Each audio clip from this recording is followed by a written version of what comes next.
Hey, John. George Stoya, Center Scoop. What has these past few weeks been for you guys offensively, and especially you reviewing maybe your season, but also just working on fundamentals? What has maybe the last few weeks done for you?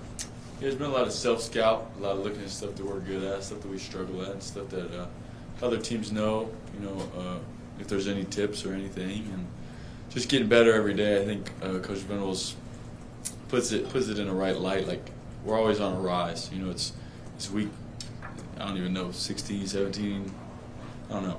There's a lot of football. We played a lot of football, but you're always getting better, and there's people can say, oh, it hasn't clicked in 14 weeks, it's not going to, whatever.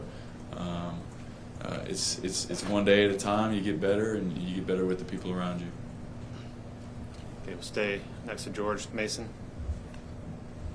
Mason Young, Tulsa World. John, you talked about when you got here always wanting the opportunity to play on a big stage like this. Can you kind of put into perspective what it's meant to you to be here this season, playing for this team in the SEC, and to have this opportunity in front of you? Yeah, this is a dream come true. I mean, this is everything I could ever ask for as a kid, and I kind of told myself that like a year ago. I've prayed for this opportunity. I've hoped for it. I've worked for it, and I'm glad it's here. I'm not going to take it for granted. I haven't taken the work for granted, the preparation, and it's awesome. Jenny. Ole Miss game on. You guys have had 5 pass plays of 39 yards or longer, and a few of them have been big cross-country plays, 80, 70, that sort of thing. But the amount of, say, 25 to 39 is pretty small. I think it's maybe 4 since that time. That intermediate stuff, how do you maybe unlock that, and how important could that be against Alabama and maybe moving forward? You just keep calling them, keep trusting them and trusting that everybody's going to be in their spot. And I think when you call plays like that, you can't just call them every play. There's spots for them. And then I got to do a better job just if it's not there, just checking it down and just check it down and play the next play. And I'm learning more about playing quarterback every week and when to take a chance and when to just play the next play, And I think it just comes with that, getting better every week and just, they'll click. Okay, let's go second row, Ryan Chapman. Ryan Chapman's just aside. The first half of the game was kind of weird for you guys as an offense because you went up early and felt like it was maybe a little bit more ball control type thing. But what did you still learn from going back and watching your performance and how you guys can improve despite the game plan kind of being a little safer? Yeah, I'd say there's always little details that you can do better to make it more efficient. There's a lot of third downs we just didn't execute. I think that's the biggest thing we took from the game. And I think ball security is always important. I think it's at a premium right now in the playoff and then the end of the year. And, I don't always do a great job of it, obviously, but it's always on our mind. And so I don't think we were being passive, but I think there's just more detail that we need to be clearer with. Third row inside aisle, James. James Hale, KC Sports Radio. John, some of the players said that you're spending extra time after practice throwing with your receivers, and you probably do that all the time, but we don't know about it.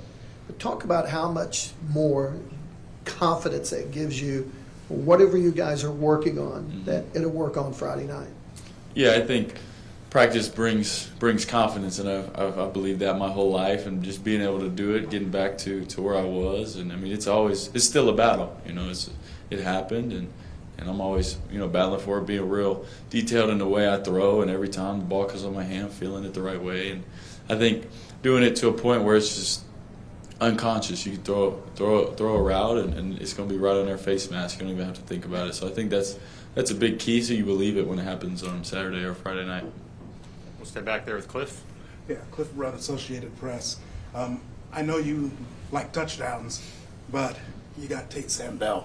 How critical and how important, can you put in perspective just how much he's meant to the offense and just to the team overall? Yeah, he's been huge. I mean, it takes a lot of pressure off of us. We want to score, and like you said, I like touchdowns. I do, and everybody does.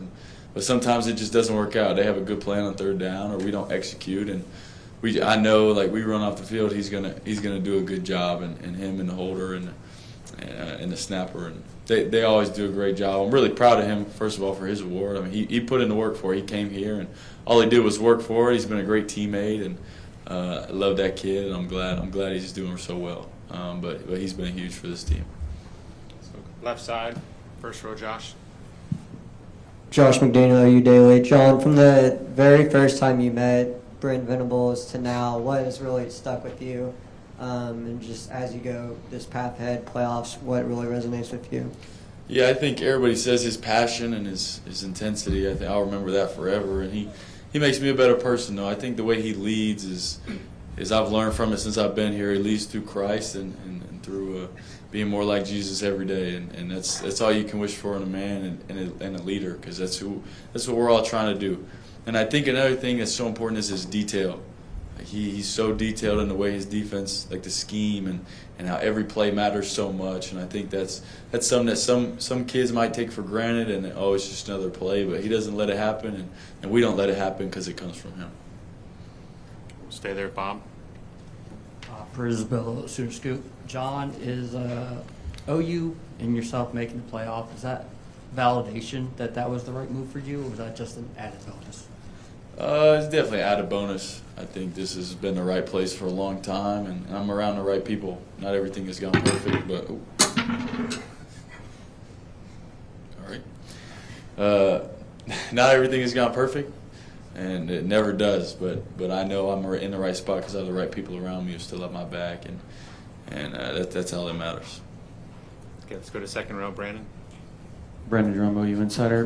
John, what's it been like just watching such a youthful, talented offensive line, and FOJ, EPL, Fasusi, but what's it been like watching them grow? What's your role been in that? And how has the last 2.5 weeks been so beneficial to them? Mm-hmm. Yeah, they've done a great job, first of all. I mean, it's so impressive. I didn't play until my third year in college. I couldn't imagine playing in this league in my first year. I mean, they're doing a great job, and they don't flinch. I think that's what's so impressive. Like, they just go after it, and they're like, all right, coach, I'll do it. Like, it's awesome. FOJ took some reps at center because they want him to learn it a little bit, and it's like, whoa, like, he's doing it. Like, it's, not for any reason, but, just trying things out, but he's doing it, and he's just so good at football, and they're both, all three of them are so good, so talented, and they're doing a great job. I think just me bringing them encouragement, confidence, and I think that's all you can wish for. Maybe a couple things here and there. I don't know a whole lot about the O-line. I know where they're sliding and stuff, but they're doing a great job. Okay, go ahead, Curtis. Yeah, Curtis Fitzpatrick from the Sports Animal. Looks like you and Jaron Kanek had a good connection in that LSU game. Mm-hmm. How important is it getting him back involved in the offense and you guys having that connection? Yeah, he's been huge. I think he does a great job of getting open, and then run after catch is just awesome. You can see he always seems like he always makes a guy miss and gets a couple extra yards. I mean, getting him just taking the easy throws sometimes and letting him run is huge, and I think it's important for me to do that. Same row, Kerry. Kerry Murdoch from Center Scoop. The run game, obviously guys haven't been healthy. Have you noticed teams playing you a little bit differently, down the stretch here, knowing that maybe you guys aren't fully healthy at running back? No, I wouldn't say so. I mean, I know since last year I've been a key. My run ability, and any running quarterback is always a key. And I mean, they're gonna chase me out of my fakes and run, and there's always going to be an extra guy on me. And I mean, that's normal. I don't think it's for any reason of health or any other than I'm able to run the ball. How much easier does that make the offense when you do have the running game going, though? Yeah, I mean, that's football. Like, you establish the run, it helps obviously to throw, and you see all these offenses around college football. They do a great job of it, and I think we do a good job, and it's football makes it easier. Okay, John, we've got a question via Zoom. It's going to be from Sean McFarland with the Dallas Morning News. Sean, you can go ahead. Sean, you can go ahead.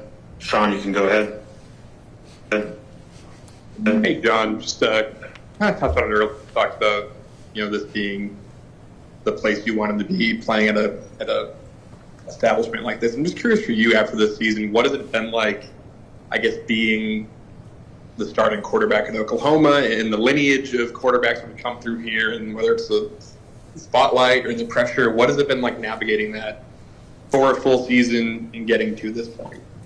Yeah, it's been a lot of fun. I've learned a lot about myself and about what it's like, to be a quarterback at this stage, and it's everything I've dreamed of. It obviously hasn't gone perfect, but it's been great. And just to be somebody to put on the jersey and throw a ball for East University has been a huge honor.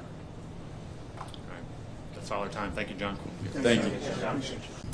Brisbilla Sooner Scoop. Jayden, just want to ask you about David Stone and what it's been like. He kind of waited patiently through last season, and this year's been the breakout season that he was hoping for, just watching him shine. It was kind of fun. It was kind of, amazing to see that growth. I saw it firsthand, just the extra things he was doing that he didn't do before. So if that was, staying later for meetings on his own, just going over film on his own, knowing the plays on the back of his hand, just getting comfortable. And seeing that was amazing. He deserved to have the season he had. It just showed all the work that he did off season.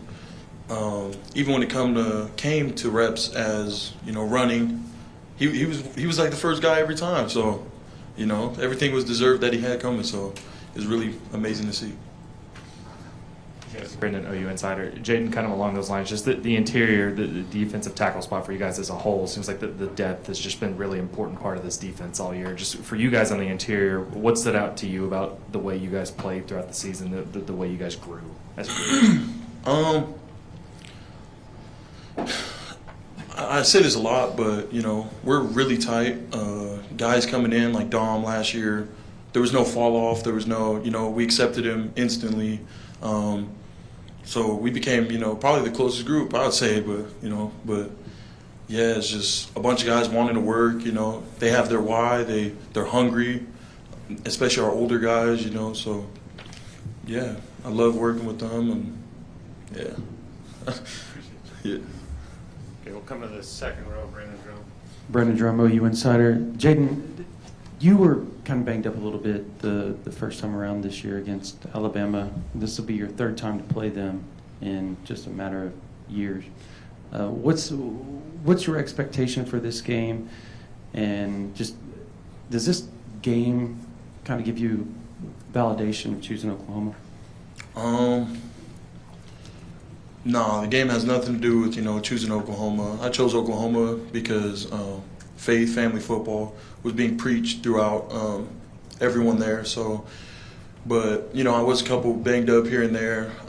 Not how I wanted the season to go, but just unfortunate events happen, and you never know what happened. But I'd say I'm very blessed to be in the position I am. A college football playoff.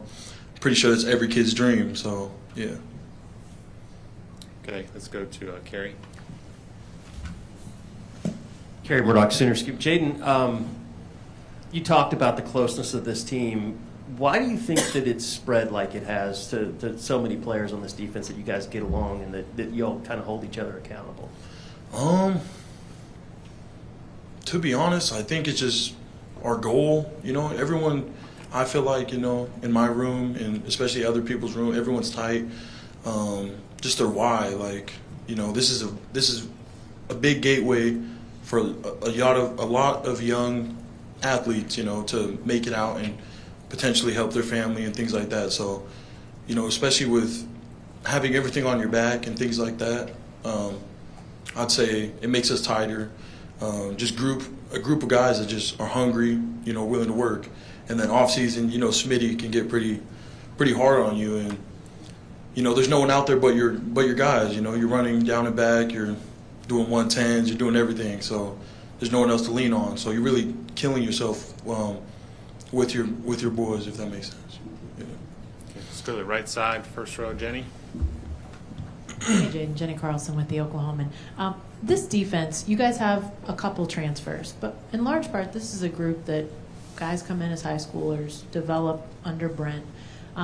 I know you're one of the younger guys in that you're only in your second year, but I'm curious what that looks like from the inside to have guys that have, played under Brent, maybe their whole career. Just what does that mean for this defense? It means a lot for this defense, especially young guys that come in and develop. Because that's what he does. He develops. There's tweets out there like 3-star. Come in, take over. T1, we've seen it in the making.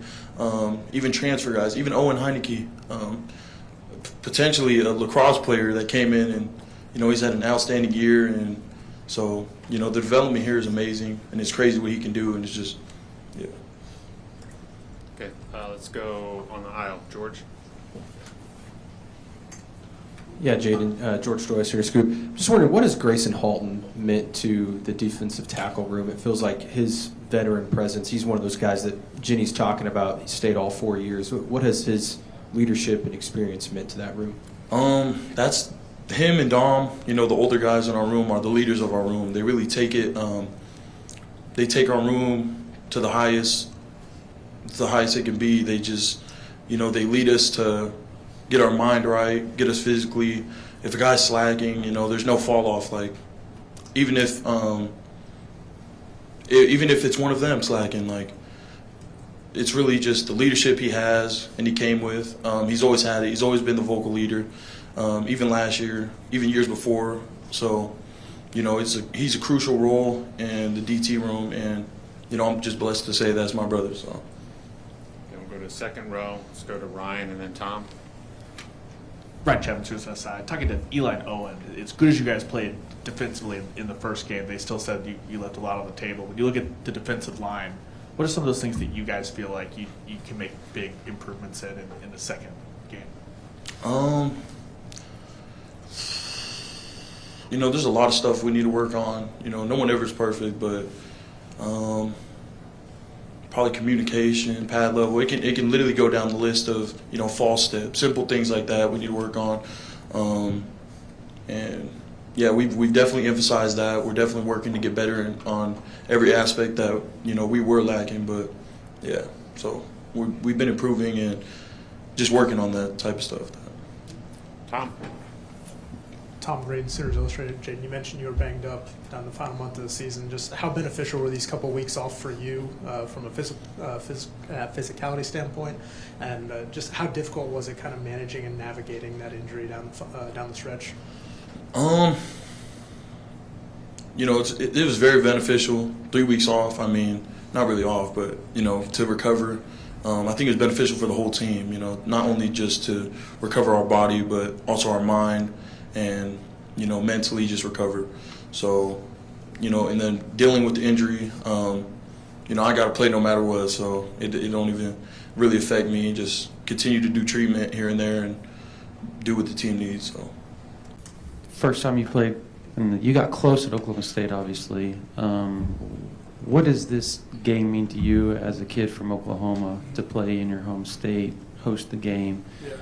How excited are you for this weekend? I'm really excited. Growing up in Oklahoma, you want to show all the other states that we produce a lot of good players, and being able to represent the great state of Oklahoma, on this big stage and the playoffs, the college football playoffs, it means a lot. It's meant a lot for just growing up and seeing everybody get to play in, and it's going to be real fun. Gary Murdoch from Center Scoop. Kendal, I'm sure you come in here, guys know about you a little bit, but yeah. You go out and practice. What was it about this team that kind of, you remember a moment where you felt like, okay, I'm a part of this group now? It was after the first winter workout. Going through hard times with guys, and when I first got here, it was kind of hard trying to embrace the culture of OU. Because we went back and forth so many years, and so just when I first got here, I didn't expect the guys to take me in like they did, and become my brothers like they did. They reached out to me first, and wanted to hang out outside of football and ask me about my family and everything, and we just joked about the games that we used to play against each other. So I think that was the biggest thing, being able to joke about the games that we used to play against each other and not argue about it or go back and forth. Was there a first contact you remember, or a guy that you were already close with when you got here, maybe? Me and Gentry Williams, we got recruited together. We came on a couple of visits in high school together. So when I was on my visit, I called him and talked to him. And then Trace Ford was here last year. So I talked to him during the recruiting process, and he told me how it was here, the good and the bad. I told him to keep it 100 with me. So, being able to know those guys really helped me in the decision making. Yeah, Kendal, Davis Cordova, Transcript. I'm sure you're aware of OU's history in the playoff. Just a couple trips, no wins. Is there added weight for you guys to, maybe be the first team here to get a college football playoff win? Added weight, I wouldn't say that. I feel like we've had the chip on our shoulder since the beginning of the season. So everything's been hard this season. This game is going to be hard to win. It was hard to win all the games that we did win. So it's just another football game, and being able to prepare for it is fun, and being able to have a couple extra weeks with the guys, it's going to be fun. And we just we keep winning, we keep playing together. That's kind of how it is. And, this is a brotherhood. It's sad that this is we only have 4 games left. So it's so we keep winning, we keep playing together. That's the bright side. Go to the right side, first row, Barry, and then Jenny. Yeah, Barry Trammell, Tulsa World. Just curious, when you talked to Trace, what did he say was the good and what did he say was the bad? He says they ran a lot more than they did at OSU, but he said Coach Schmitty would love me when I first got here. So I think those are both 100% correct. Hey, Kendall, Jenny Carlson with the Oklahoman. This defense that you're on, you're kind of a rarity as a transfer. There's a lot of guys that have been here since they came in as high school guys. I'm curious what you think the benefit to that is, sort of having a defense built from within in an era when that doesn't really happen. And maybe if you've sensed why it's been that way, that guys have stayed and maybe, spent years not playing and then, stayed to get that opportunity. Yeah, that's helped me. Being able to come in and kind of be the only guy I knew was good. You don't want to go into a defense, especially Coach Venable's defense, with 10 guys they're all learning. So I've been able to learn from the linebackers, the safeties, the D-line. Everybody's been here, and they just kind of dumb it down for me. When I first got here, it was kind of hard learning the defense and trying to play a lot of positions, but being able to talk to the guys that's been here for 4 years and know what Coach Venables talks about. And Coach Venables would say a sentence, like when I first got here, he would say half a sentence, and the whole defense would say the rest of the sentence, and I was just looking around like I never heard that before. But now I'm able to do that, and be with the guys and being around the guys and just having fun and being around Coach Venables and Coach John and Coach Goodwin, guys like that, it really helped me. Do you have, sorry to Mike, but do you have a sense of why guys have been willing to maybe wait their turn or wait for that opportunity and not transfer somewhere else? Yeah, the brotherhood isn't like this at a lot of places. The grass isn't greener in a lot of places, and you go somewhere and you're just another number. So I feel like being raised in this type of defense with Coach Venables, and he cares about you as a human. So I feel like that was played a part in some of the guys staying, and they trusted the process. It wasn't good for them in 2022 because Coach Venables just got there, but they trusted him, and it played out good for everybody that stayed. If you do have a follow-up question, let's use the mic. We'll get it to you. Second row on the far end, Brady. Brady Trantham, Sooners on SI. Kendall, going back to the week going into the LSU game, you'd mentioned that game was going to be special for you because it was going to be the last game you played in the state of Oklahoma. So how special is it to have an extra last game in the state of Oklahoma? It's going to be real special now. It's the playoffs, and it's in December. My birthday's tomorrow. It's going to be a big week, so it means a lot. I'm trying to take it all in, and, it's sad because it's the end of my college career, and this is the last game that I'll play in Oklahoma, my last football game. So being able to have family come to the games and everything has been such a blessing. But it's time to move on after this, and we still have 3 more games after that. So I try not to think about it so much. That'll be my last Oklahoma game, but it is what it is. Okay, let's go third row, James. Kendall, this is supposed to be such a complicated defense. Was it when you got here and you found out? And on a week like this, when Brent gets to scheme for a team and get some extra time, has it been kind of fascinating what he comes up with? Yeah. When I first got here, I was kind of like, I've never seen nothing like this. He knows plays and he knows what offenses like to do and tendencies and everything. And then when you get to a couple weeks like this and be able to dial up some plays, it's kind of fascinating just being able to be the guy that he's talking to and telling the plays to. And it's fun. It's hard sometimes, being able to take the practice film to the field the same day. But it's a challenge that, you love. You love the challenge, and if you get it right, you'll be really successful. Okay, we'll come to the left side, Bob, and then Jesse. Persbillo, Sooner Scoop. Kendall, just want your thoughts on being able to watch what Reggie Powers has been able to do, and what's your role in trying to get him better? I love that guy, man, and that's my little brother. And I try to help him. You know, mentally, I played a lot of football, and I know like sometimes he's a young guy. He just started playing a lot this year, and I help him out a lot. I try to at least help him out, and I just tell him what I see on the field, and he tells me what he sees. And he's a hard hitter, so he has a high motor. He's just always ready to go. He's ready to go. So I mean, just having a young guy like that I can trust in to go in when I get tired, and he can go in and make a play. It feels good to be able to do that and trust him. And he practiced hard, and he knows the plays, and he studies extra, and he waits. He goes after practice and works on his man technique, and he wants to learn. He's not frustrated at times. He's always willing to learn, and he's always asking questions, and I try to help him as much as I can. Jesse? Jesse Green, OU Insider. Kendal, you mentioned you guys could have potentially, up to 3 more games after this weekend. So just from a player's perspective, how do you handle kind of the next few weeks? How much more important is rest and recovery? Do you make sure you stay in a rhythm on the field? Just how does that look like? The rhythm is the biggest part, because school is not being in session now. It's the finals and holidays coming up. You have to stay focused. It's not normal to be playing right now unless you're getting ready for a ball game. So you only get this chance one time in your lifetime. So make it count. You don't want to look back and be like, I wish I was locked in more. So I feel like that's the biggest thing, trying to stay locked in, and you have to keep working on your body. And, we've been playing football for a long time with fall camp and everything. So you still got to work on your body even more, watch more film. You have more time to watch film on teams, a lot more games. So I feel like it's a mental part, but it's also physical with your body and everything. So it's fun being able to do that, and it's rare. So we knew that it was going to take this, so that's what that is. Hey, Tate, Jenny Carlson with the Oklahoman. Can you just talk a little bit about the ceremony on Friday, what that was like to win the Groza and just be in that space? It was really exciting, having all my friends and family, my closest people around me. I mean, they're the reason why all this happened, and to be able to share that moment with them, it was really special.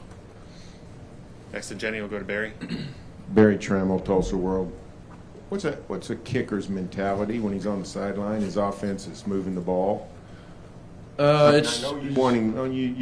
You want him to score a touchdown, but you also want, hey, let's stop right here. Let me kick a 55-yard field goal. Yeah, I'm serious. How does those? I'm sure both of those things are what you want. How do you balance those out mentally in the middle of a game? I just try to just stay as neutral as possible, and I enjoy watching the game, like watching football. So I just really just sit there, and when we kind of get close to that range, then I'll get 1 or 2 in the net, and then I just go back to watching. And if it gets that third down, third medium, then I'm kind of on a knee next to my coordinator and kind of just ready for my opportunity if it's called. If not, I'm never like, dang, I really wanted to kick that. It really doesn't matter. Like, in a good way, I just want the team to succeed, and for myself as well. Okay, let's come first row, George. Hey, Tate, George Stoya, Soonerscoop.com. Does anything make you nervous? Like, is there anything? Because it doesn't seem like kicking is something that makes you nervous. I mean, there are nerves, but if someone tells you that they're not nervous, they're probably lying to you. But, it's just the amount of preparation that we've done during the week that, stacks that confidence and just what allows you to go out on the field and operate at a high level. And I think that how hard we make practice, it makes the games not as hard. And I think that's important. Secondly, I was told a story about how you used to sneak onto your high school football field to kick balls in the middle of the night. Could you walk us through how you started doing that? So my dad works at the school, so I would just take his keys and go out to the field. And I guess people started to, a couple of my buddies, my buddy's dad is the police in the police department. He said he drove by. He's like, I don't know who that is, and he figured out it was me, and he would kind of mess with me about it every now and then. But I know it sounds so cliche, but I wanted to just get a little bit better, like every day. And if I could do that, I know not everybody else is doing that, and it wasn't for attention. Like, nobody knew I was doing it. That was just purely for me. And I'm just one of those guys where I need the 10,000 rep rule just to get better, and that was just the way I had to do it. Let's go second row, Tom. Hey, Tate, Tom Green, Sooners Illustrated. I know this is your first year here, but just what is it about Coach Deacon's approach that has just made this special teams unit so good across the board this season? I think he understands that it's a player's game, and the scheme that he equips us with it works every time. And he kind of takes the mentality of you don't put a saddle on a Mustang and just lets us work. And it's just, when you don't put a limit on your players, our full potential can show out. And he and Coach Venables as well, they take that true into the team. Third row, Cliff. Yeah, Cliff Brunt, Associated Press. So you had a really good year last year, but obviously a great historic year this year. Are there one or two things that you can point to between last year and this year that elevated your game to the level that it's at now? I think Coach V's confidence in me this year, he said it whenever I got here, when we were in fall camp and I had like a 61-yarder. Normally people would punt in there, but he threw me out there and said, I'm not going to put a limit on you. We're going to see what you can do. And that I just kind of fed off of that and just, I knew what I could do, and I knew he knew what I can do, and that helps me a lot. Okay, left side, second row, Brandon.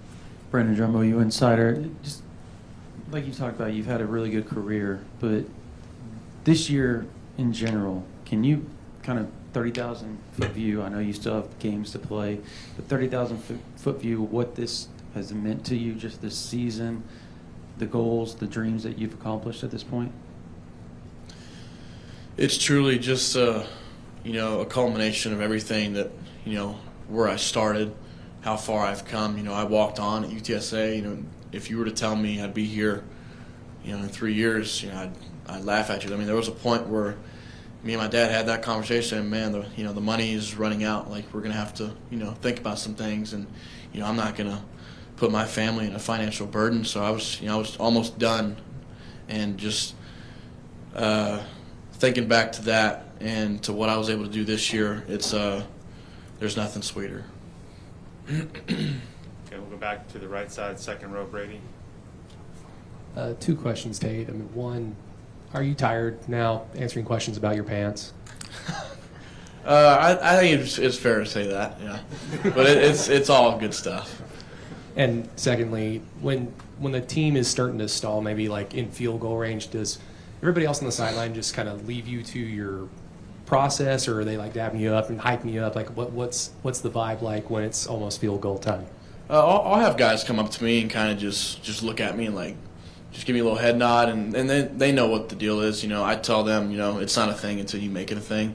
So, there's nothing going on in my head except just if I get an opportunity, great. I know what I can do with my opportunity.